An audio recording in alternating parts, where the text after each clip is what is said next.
పూరా లోకల్.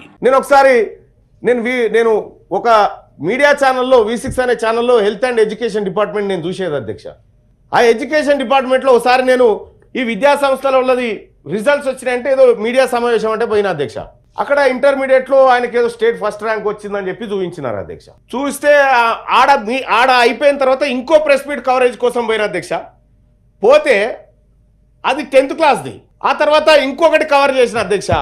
ఇట్లా ఒక్కటే ఫోటో 3 స్కూళ్ళలో కనిపించింది అధ్యక్ష. నాకు ఏందా బాబు ఇది వాళ్ళ ఇంటర్మీడియట్ దాంట్లో లే ఈ పిల్లగాడు 10 మా దాంట్లో చదివిండు అని చెప్తున్నాడు ఆయన. 7th వరకు మా దాంట్లో ఉన్నాను ఇంకొక ఆయన. ఇది చాలా పెద్ద వ్యాపారంగా మారిపోయింది అధ్యక్ష. మళ్ళీ వాళ్ళు తీసుకుపోయేది కూడా ఎట్లా తీసుకుపోతారు? ఈ గవర్నమెంట్ స్కూళ్ళలో అక్కడో ఇక్కడో మంచిగా చదివేటువంటి పిల్లగాళ్ళు ఉంటారు కదా సార్, వాళ్ళని ఏరుకొని పోతారు అన్నట్టు. ఒక్కరిని చూపెట్టి మొత్తం వ్యవస్థనంతా తమ గుప్పిట్లోకి తెచ్చుకుంటా ఉన్నాయి సార్ కార్పొరేట్ విద్యా వ్యవస్థలు. పోనీ ఈ దేశంలో ఇంటర్మీడియట్ విద్యలో గొప్ప పర్ఫార్మెన్స్ ఏమన్నా ఉందా అంటే అధ్యక్ష, 72 దేశాలు పాల్గొన్న programme for international students assessment ఈవెంట్ల అధ్యక్ష 72 దేశాలు పాల్గొంటే మనకు 71వ ర్యాంక్ వచ్చింది అధ్యక్ష. ఇక ఇంటర్మీడియట్ ఎడ్యుకేషన్ లో ఒక్కో ఇంటర్మీడియట్ విద్యార్థి పైన మన దేశంలో యావరేజ్ గా చేస్తున్న ఖర్చు అధ్యక్ష కేవలం 30,000 రూపాయలు చేస్తా ఉన్నాం యావరేజ్ గా. అదే యూకేలో 11 లక్షలు ఖర్చు పెడతా ఉన్నారు అధ్యక్ష. ఫిన్లాండ్ లో 10 లక్షలు, దక్షిణ కొరియాలో 11 లక్షలు, జపాన్ లో 9 లక్షలు ఖర్చు పెడుతున్నారు. మన దేశం కేవలం 30,000 ఖర్చు పెడతా ఉన్నది అధ్యక్ష. ఇక మన రాష్ట్రంలో ఇంటర్ విద్యను పరిశీలిస్తే అధ్యక్ష ప్రభుత్వ ప్రైవేట్ ఇంటర్మీడియట్ కాలేజీలు అన్ని కలిపి ఈ రోజు నాటికి దాదాపుగా 3,182 ఉన్నట్టునే అధ్యక్ష. అందులో గవర్నమెంట్ 1,832, ప్రైవేట్ 1,350 ఉన్నట్టుగా తెలుస్తా ఉంది అధ్యక్ష. ఈ ప్రభుత్వం చేత నిర్వహించబడుతున్నటువంటి కాలేజీల్లో కేవలం 3,18,093 మంది కనిపిస్తా ఉన్నారు అధ్యక్ష. ప్రైవేట్ జూనియర్ కాలేజీలో 6,37,000 మంది కనిపిస్తా ఉన్నారు. ఈ గవర్నమెంట్ జూనియర్ కాలేజీ కంటే ప్రైవేట్ జూనియర్ కాలేజీలో అత్యధికంగా డబుల్ అందులోనే చదువుతా ఉన్నారు అధ్యక్ష.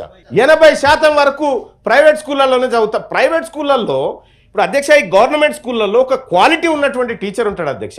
అన్ని అర్హతలు ఉన్నటువంటి టీచర్ ఈ గవర్నమెంట్ స్కూళ్ళల్లో గవర్నమెంట్ విద్యా వ్యవస్థలో మనం పెట్టిన తర్వాత కూడా మరి ఎందుకు ప్రైవేట్ వైపు తల్లిదండ్రులు మొగ్గు చూపుతా ఉన్నారు? అంటే మన నిర్వహణ లోపమా ప్రభుత్వాన్ని, పాలకుల నిర్వహణ లోపమా, లేకపోతే ప్రైవేట్ గుత్తాధిపత్యమా? ఇది తేలాల్సినటువంటి అంశం అధ్యక్ష. అధ్యక్ష ప్రైవేట్ కాలేజీల వ్యాపారం దందా సార్. ఈ దందా ఇది మామూలు దందా కాదు సార్, చాలా అద్భుతమైన దందా. శ్రీ చైతన్య బ్రాంచు ఈడ ఉంటుంది సార్, ఈడ మాదాపూర్లో మెయిన్ బ్రాంచ్ ఉంటుంది సార్. ఈ శ్రీ చైతన్య అనేటువంటి నారాయణ అనేటువంటి బ్రాంచ్లు ఉంటాయి. మెయిన్ బ్రాంచ్ ఒక్కటే ఉంటుంది సార్. అది ఇందులో అక్కడక్కడ చదివేటువంటి పిల్లలందరినీ తీసుకొని పోయి ఆ మెయిన్ బ్రాంచ్లో పెట్టి చదివిపిస్తారు. ఆ ర్యాంకులు మొత్తం రాష్ట్రం అంతా రుద్దుతారు సార్. మన అమాయకులైన తల్లిదండ్రులు నిజంగానే మా కొడుకు కూడా ఫస్ట్ వస్తాడేమో, మా కొడుకు కూడా ఎంసెట్లో ర్యాంక్ కొడతాడేమో, మా కొడుకు కూడా IIT వస్తుందేమో అని చెప్పి భ్రమపడి లక్షల రూపాయల డబ్బు ధారపోస్తా ఉన్నారు సార్. గడిచిన ఒక్క ఏడాది ఇంటర్మీడియట్ మరియు ఎంసెట్, నీటు, IIT, JEE కోచింగ్ల పేరు మీద అధ్యక్ష ప్రైవేట్ జూనియర్ కాలేజీలు చేసినటువంటి వ్యాపారం అక్షరాల 9,625 కోట్ల అధ్యక్ష. ఒక సర్వేలో తేలింది. ఒక్క ఏడాదికి ఇంటర్మీడియట్ వ్యవస్థలో ఇప్పుడు సార్ చెప్పినట్టుగా దానికి MPC IP అని, లేకపోతే MPC IIT అని ఇట్లా రకరకాల కోర్సులు పెట్టి అధ్యక్ష ఒకటే ఏడాదిలో ప్రైవేట్ కాలేజీలు 9,625 కోట్ల రూపాయల వ్యాపారం చేసిరని ఒక పత్రిక కథనాన్ని ప్రచురించింది అధ్యక్ష. సార్ ఇప్పుడు పరిపాలిస్తున్నటువంటి చాలా మంది నాయకులవే ఉన్నాయి సార్. ఈ సభలో ఉన్నటువంటి చాలా మంది కూడా ప్రైవేట్ విద్యా సంస్థలు ఉన్నాయి సార్, ప్రైవేట్ కాలేజీలు ఉన్నాయి సార్. మరి ప్రైవేట్ వ్యవస్థ మన నాయకుల దగ్గర ఉన్న తర్వాత మనం ప్రభుత్వ విద్యను ఎట్లా బాగు చేసుకొస్తాం సార్? మనకి ఎట్లా ఇంటెన్షన్ ఉంటుంది సార్? అనేకమైనటువంటి యూనివర్సిటీలు sir, Mallareddy university, Anurag university, ఇగో మా అన్నది AVN, మా అన్నది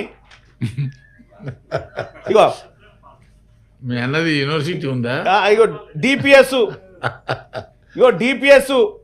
ఆ తర్వాత మా రవీంద్రరావు అన్నది గౌతమ్ జూనియర్ కాలేజ్. ఇవన్నీ మనమే మన నాయకులే ఇటువంటి ఉన్న తర్వాత సార్ గవర్నమెంట్ విద్యను బాగు చేస్తామని మనం చెప్తే జనం నోరుతో నవ్వుతారు సార్.